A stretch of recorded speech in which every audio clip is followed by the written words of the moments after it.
Segunda parte del nivel 4. Empezamos.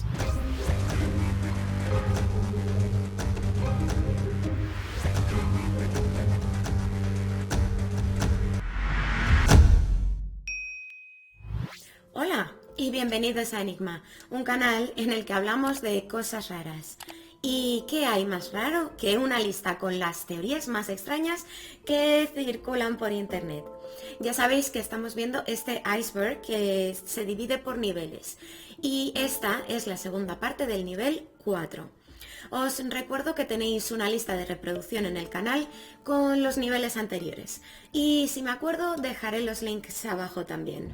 A medida que nos movemos de nivel, todo va siendo más raro, por lo que seguimos avanzando y no podía faltar el disclaimer que hago siempre antes de empezar. Porque hable de todas estas cosas, ¿significa que me las crea todas? Pues no. ¿Y está mal que alguien crea en algo de lo que vamos a hablar? Pues no debería de ser algo malo per se. Ale, intro cortita, empezamos.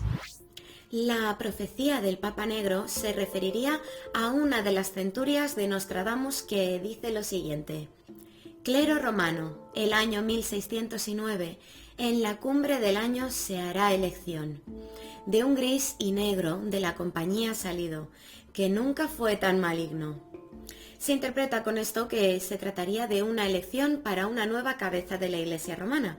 Se habla de que la referencia al negro podría apuntar a la orden jesuita por el color de sus sotanas, pero también se referiría a una serie de predicciones escritas en latín de forma críptica sobre quiénes habrían de ser los papas de la Iglesia católica hasta el último de ellos, incluyendo a algunos antipapas, término que se refiere a posibles usurpadores.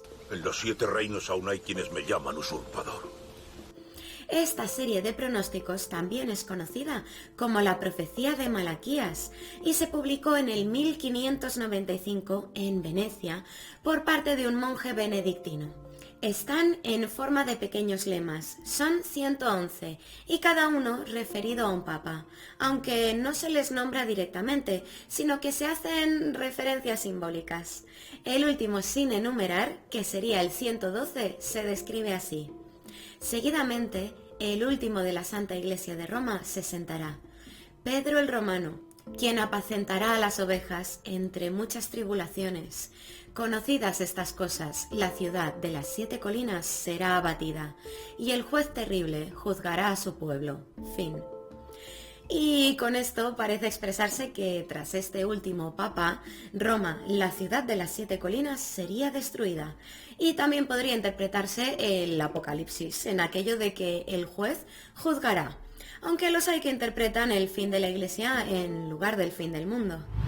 Esto se refiere a lo que han mencionado algunas personas que han consumido esto que pongo en pantalla, y es que muchos refieren a haberse encontrado con unos seres con los que dicen haber tenido conversaciones telepáticas.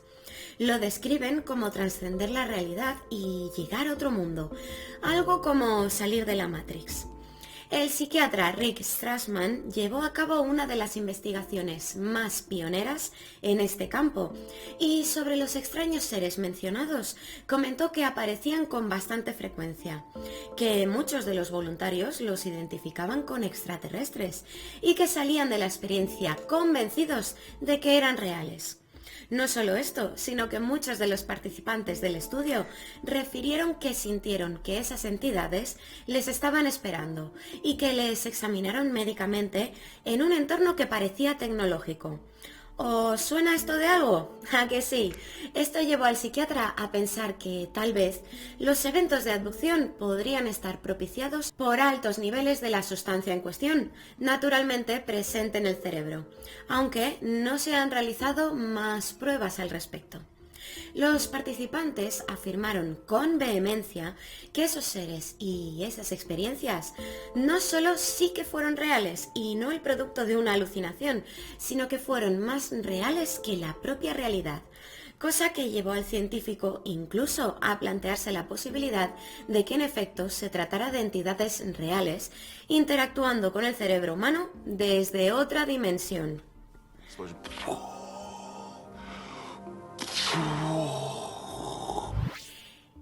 la antigua Grecia y Roma, Thule era el término con el que se referían a una tierra en el norte, en algunos casos la tierra más al norte encontrada, que normalmente es identificada con una isla, en la que el explorador Piteas comentó que el sol nunca se ponía durante el verano. Y en la mitología griega era el nombre que se le daba a la capital de Hiperbórea, palabra que vendría a significar más allá del norte, también refiriéndose a unas tierras lejanas.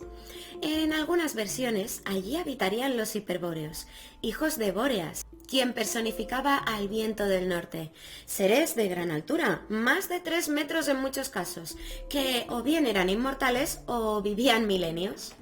Según las leyendas, pese a emplazarse en las regiones más septentrionales, se decía que los habitantes de esta región disfrutaban de cálidas temperaturas y de una tierra siempre fértil. Es un concepto recurrente en el ocultismo y algunos círculos alemanes. Ya sabéis, cuando todo lo de aquí creían que de aquí habrían provenido los arios. Vale. Esto no tengo ni idea de a qué puede estarse refiriendo, y es que el título es muy general, pero bueno, vamos a entender que podría hacer alusión a ciertas zonas del planeta en las que se dice que pasan cosas raras. Por poner algunos ejemplos, podríamos mencionar el Skinwalker Ranch, que seguro que conocéis, la zona del Silencio en México, el Triángulo de las Bermudas, el Lago Ness, el bosque Hoya Baciu en Rumanía o el de Aokigahara en Japón, pero habría muchos más. El siguiente punto trata sobre la teoría de la panspermia, tema del que, por cierto, tenéis un par de vídeos en el canal explicándolo más en detalle. Pero, en resumen, nos centramos en la cuestión de cómo llegó a haber vida en la Tierra. Pregunta a la que trata de dar respuesta a esta hipótesis, que propone que no se habría originado aquí, sino que habría llegado desde algún otro lugar en el universo. Y dependiendo del mecanismo por el que pudiera haberlo hecho, tenemos diferentes tipos de panspermia. A grandes rasgos, primero hablaríamos de la panspermia natural, vertiente que refiere que formas de vida microscópicas, entre las que cabría destacar a los extremófilos, podrían viajar por el universo. Y aquí tenemos varios subtipos. Brevemente, la radiopanspermia, si viajarán gracias a la presión por radiación estelar. La litopanspermia, si lo hicieran sobre cuerpos rocosos, por ejemplo, que hubieran salido eyectados de un planeta y se hubieran estrellado en otro. La panspermia accidental, si seres extraterrestres hubieran hecho una visita al planeta hace millones de años y se hubieran dejado aquí su basura. Sí, suena raro, pero que sepáis que esta teoría la propuso un astrónomo galardonado. Pero si la vida se hubiera implantado en el planeta deliberadamente, estaríamos hablando de panspermia dirigida, lo que supondría que otros seres inteligentes, por algún motivo, habrían traído microorganismos al planeta y que también podrían haber expandido la vida hacia otros puntos del universo. Esta proposición fue realizada por Francis Crick, ganador del Premio Nobel de Medicina por sus descubrimientos sobre el ADN. En 2019, un canal de YouTube llamado WebDrive Torso subió su primer vídeo, rectángulos rojos y azules con extraños pitidos. Pero se siguieron subiendo vídeos en el canal, hasta que pasados 8 meses ya había 80.000. Había momentos en los que se llegaban a subir 400 vídeos en un solo día, y tras esto hubo un parón sin metrajes nuevos hasta mayo del 2014. Esto causó cierta controversia y mucha especulación, proponiéndose que se trataba de mensajes encriptados, pero ¿para qué? ¿O para quién? Se pensó, por ejemplo, en agencias que pretendieran reclutar a quienes fueran capaces de descifrarlo, o que incluso podía tratarse de mensajes para espías, hasta que un buen día YouTube dijo que el canal era de ellos y que la función de los extraños vídeos simplemente era la de realizar comprobaciones del rendimiento de la plataforma.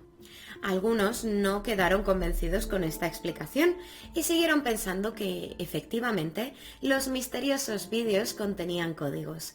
Y si bien, hasta donde se sabe, nadie ha conseguido descifrarlos, se apunta a la posibilidad de que pudiera funcionar como las estaciones de números que se utilizaron durante la Guerra Fría, cuando se emitían por radio extraños mensajes numéricos de los que se piensa iban dirigidos a espías, que habrían tenido la clave para poder traducir el mensaje.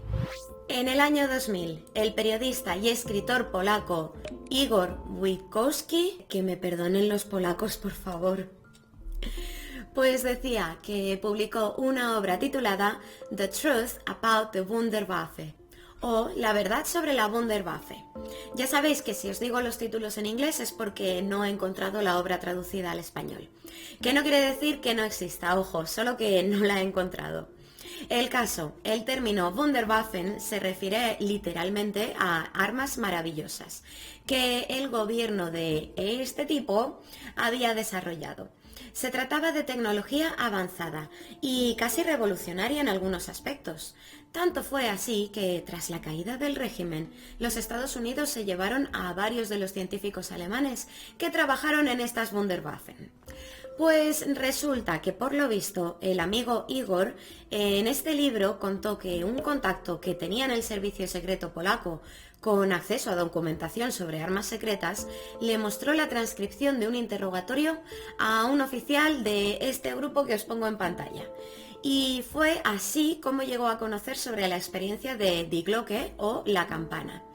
Se trataba, según Igor, de un artilugio capaz de levitar, que llenaban con una sustancia a la que llamaban Serum 525, similar al mercurio pero de color violeta, y que cuando se activaba tal dispositivo parecía detonar algún tipo de reacción que ejercía curiosos efectos a su alrededor. Se menciona que cristalizaba los tejidos y gelificaba la sangre. Esta información llevó a algunos a especular con que el régimen anduviera detrás de tecnología de antigravitación e incluso se vincula con el ocultismo, pensando en si hubieran llegado secretamente a alcanzar este propósito o en qué se habrían encontrado los estadounidenses de utilidad que se hubieran podido llevar con ellos.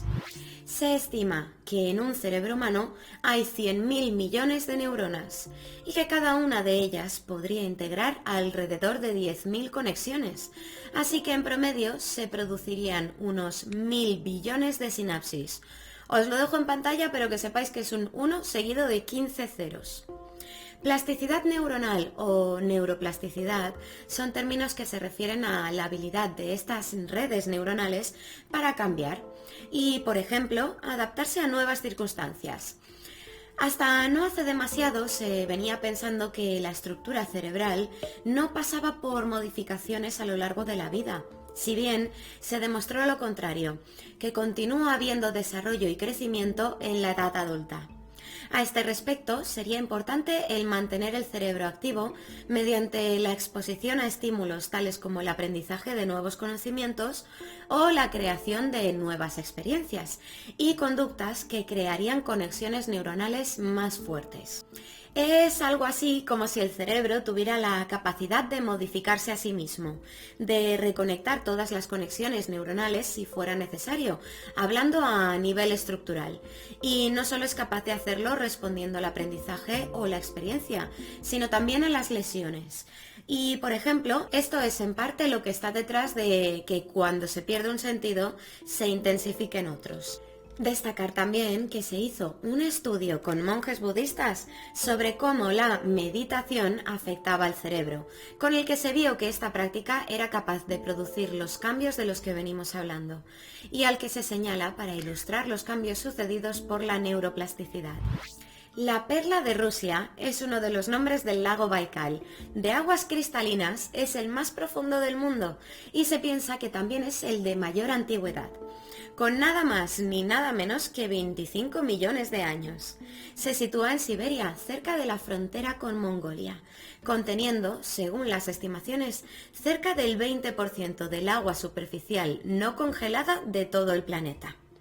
Y sobre este enclave circulan incontables historias. extraños seres que vivirían en sus profundidades, rápidas luces que entrarían y saldrían de sus aguas, embarcaciones que desaparecerían en misteriosas circunstancias, bases secretas ocultas en el fondo y extrañas anomalías magnéticas en el lugar que todavía se están estudiando. Os cuento algunas de las historias más raras sobre cosas que se dice que han pasado en este lago. Una habla de un grupo de buzos de la Marina Soviética en el año 82, que a unos 50 metros de profundidad se habrían encontrado con seres humanoides, vestidos con monos plateados, a los que persiguieron, pero que varios de los buceadores habrían acabado heridos. Otra historia interesante se refiere a un sumergible llamado Pisces, que mientras realizaba una investigación científica a 1200 metros de profundidad en el 77, sufrió un apagón, y mientras estaba en ese abismo donde todo era negrura, de pronto apareció una luz que no provenía del propio sumergible, sino que lo apuntaba a él, lo iluminó durante unos segundos y desapareció. Señor Simpson, tengo miedo. Tú tranquilo, estúpido. Todo lo que sale es de mentirijilla, aunque está basado en un hecho real que tuvo lugar en esta misma sala. Parece ser que el plomo es la causa más común de envenenamiento de ganado bovino, pero resulta que las vacas también pueden intoxicarse comiendo helechos. ¿Y cómo llegan las vacas a consumir plomo y qué les pasa a los helechos? Pues a ver, lo del plomo es que por lo visto los terneritos son bastante curiosos y si se encuentran cualquier cosa la van a probar. Pueden beberse aceite de maquinaria o morder tuberías y hasta baterías. Y si esto lo hace su madre, el plomo pasará al ternero a través de la leche. Por supuesto, los animales en este estado no serían aptos para el consumo humano y mostrarían varios síntomas derivados de la intoxicación. Y lo de los helechos, pues resulta que pueden contener toxinas ingeridos en grandes cantidades, también provocarían intoxicación en el ganado, que normalmente lo consumiría cuando hubiera crecido en mayor cantidad que el pasto. Pero se han llegado a dar casos de intoxicación en animales de establo, porque se podría llegar a contaminar el heno. No solo sería un problema si fuera ingerido en grandes cantidades, sino que también sucedería si se consumieran proporciones menores en periodos largos de tiempo, algo que podría llegar hasta desarrollar incluso cáncer. Y por lo que he visto, el porcentaje de supervivencia de un animal infectado es más o menos del 10%. Y ya sabiendo esto, los hay que sugerirían que se podría controlar la población bovina llevando estos elementos a los pastos de los ganaderos, quizás para controlar a quienes se alimentaran de estos animales. La supresión del Smithsonian se refiere a las acusaciones o a la sospecha de que esta institución estuviera ocultando información relevante sobre la historia de la humanidad, sobre todo escondiendo o destruyendo objetos y descubrimientos que fueran en contra de la narrativa estipulada. Esta organización acostumbra a aparecer mayoritariamente en lo relacionado con los gigantes que ya vimos en un nivel anterior. Y es que no son pocas las publicaciones en prensa a principios del siglo XX reportándose que se habrían encontrado restos de grandes proporciones y mencionando que el Smithsonian estaría interesado en el hallazgo o que ya había alguien de ellos por allí, para que poco después no volviera a saberse nada del asunto y desaparecieran los restos. Y ya os digo que si os ponéis a buscar recortes de prensa, salen muchos mencionando la organización, lo que hace que no sean pocos los que se pregunten qué fue de todos esos restos que, descubrimiento tras descubrimiento, se llevaron para estudiar, porque no están expuestos en ningún lugar y no se ha vuelto a saber de ellos. Algo que, por supuesto, haría que se especulara con que todo formaría parte de una conspiración por la que se ocultaría parte de la historia, siendo que la organización ejercería como un agente que velaría por mantener el secreto. ¡Mentirosos! ¡Farsantes! ¡Tramposos! Los escritos de Shaver se refiere al escritor y artista Richard Shop Shaver, quien fue la figura central de cierta controversia a partir de que en el año 45 publicara un relato titulado Me acuerdo de Lemuria. Hubo muchas narraciones de este tipo, pero lo gordo vino cuando él y su editor dijeron públicamente que los relatos de este autor no eran ciencia ficción, sino vivencias reales del escritor, que habría obtenido la información mediante una especie de visiones. Llegó a surgir una corriente que se denominó shaverismo. Vale, pero ¿qué decía este señor? Uy, pues muchas cosas, a ver. Dijo haber descubierto un lenguaje protohumano al que llamó Mantong, que habría sido la fuente de todas las lenguas surgidas posteriormente. Y habló de una humanidad anterior muy avanzada tecnológicamente, que se habría visto obligada a abandonar el planeta por algo relacionado con la radiación solar. Pero que no se fueron todos, dejaron a algunos miembros de sus sociedades aquí. Y que a partir de este punto, durante milenios, se habría producido una suerte de escisión. Los que permanecieron civilizados se habrían llamado Teros, y los más salvajes pasaron a ser Deros. Y por salvajes vamos a entender degenerados. Contaba también, por cierto, que hubo una guerra cósmica y que fue precisamente eso lo que, por cierto, acabó hundiendo la Atlántida y Lemuria. En fin, que la panda de degenerados, que seguro que eran amigos del Illuminati, estarían viviendo bajo tierra, en ciudades construidas en una enorme red de cuevas y túneles por sus antepasados. Serían ellos los que pilotarían los no identificados y llevarían siglos dedicándose a llevarse a algunas personas de vez en cuando para satisfacer sus deseos asalvajados. Es que, en fin, hay muchas cosas que cuesta mucho explicar cuando son precisamente las cosas que se tienen que explicar con palabras que no se pueden decir. En fin, hablando de palabras que no se pueden decir, esta teoría propondría que esta sería una herramienta más por la que esclavizar a la población en general. Volvemos al ámbito de las conspiramiaus, esta vez para que quienes dominaran el mundo fueran quienes fueran. Los gatos son los que dominan el mundo. Vale, pretendieran hacer del público en general algo más sumiso, o por lo menos que no se diera cuenta de que no sería verdaderamente libre, y uno de los medios para conseguirlo sería este, algo que permitiría tener al individuo a la vez contento y distraído. Y a partir de aquí los argumentos varían. He visto que los hay que afirman que se buscaría destruir la familia y quienes se lo llevan a un terreno más espiritual, afirmando que sería alejar al alma de sus objetivos metafísicos, centrando al individuo en lo inmediato o todo a la vez. Este es el término inglés para referirse a lo que en español normalmente conocemos como campana de irrealidad, aunque lo de factor Oz también se usa. Es un término acuñado por la investigadora Jenny Randles, de la que ya hemos hablado alguna vez en el canal, como en este vídeo, y se refiere a la sensación que algunos testigos de eventos anómalos experimentan durante los encuentros, refiriendo sentirse transportados a otra realidad que no acaba de ser del todo real. Sin haberse movido, sienten que el contexto cambia. Parece ser el mismo lugar en el que estaban, pero la sensación es rara y hay cosas que no acaban de cuadrar. Por ejemplo, deja de oírse nada, en absoluto. Si están en un bosque, dejan de oírse los sonidos característicos, el crepitar de las ramas o el cri-cri de los grillos. O de pronto no hay gente en lugares donde normalmente debería de haber. Y todo ello normalmente acompañado por una intensa sensación de aislamiento. Este tipo de experiencias suelen describirse en encuentros cercanos con el fenómeno ovni o en casos de eventos paranormales, por ejemplo. A ver, estas son las teorías de las que no me gusta hablar, pero bueno, como estamos viendo la lista completa, lo comentaremos brevemente.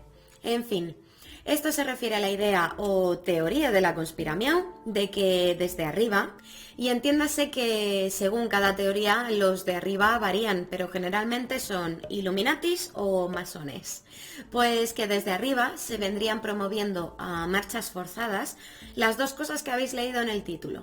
Y en algunas vertientes más extremas se argumenta que haciendo esto se conseguiría que los blancos bajaran en número o desaparecieran. Yo es que no sé si estas cosas se pueden decir aquí, pero bueno, casi que se relacionaría con esta teoría que os pongo aquí en pantalla. Lo voy a dejar aquí porque no me divierte demasiado indagar sobre estos temas. El mundo. Ah, entiendo. Seguro que en alguna ocasión habéis escuchado hablar de la inteligencia de los delfines. Y no es para menos, no solo tienen habilidades lingüísticas, sino que estas son complejas, así como sus comportamientos y sus sociedades.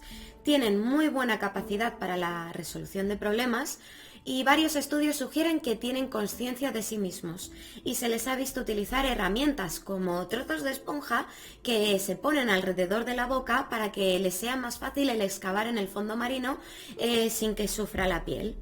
Además, se les ha visto ayudar a otros delfines heridos, lo que algunos interpretan como una muestra de empatía. Y otra cosa es que hay varias especies de delfines que tienen una proporción de cerebro-masa corporal superior a la de los seres humanos. Y esto se discute, pero se piensa que podría ser un indicador de la inteligencia de un animal, aunque para determinar la inteligencia influirían otros factores. Dato curioso, y con esto he alucinado, es que en los 60 la NASA financió una investigación sobre si era posible comunicarse con estos animales, en la que pasaron cosas muy raras. Por ejemplo, se les intentó enseñar a hablar inglés, cosa que al final no consiguieron. Se les dio esto que veis en pantalla. No, a las personas no, a los delfines, para ver si así conseguían comunicarse con ellos. Flipante.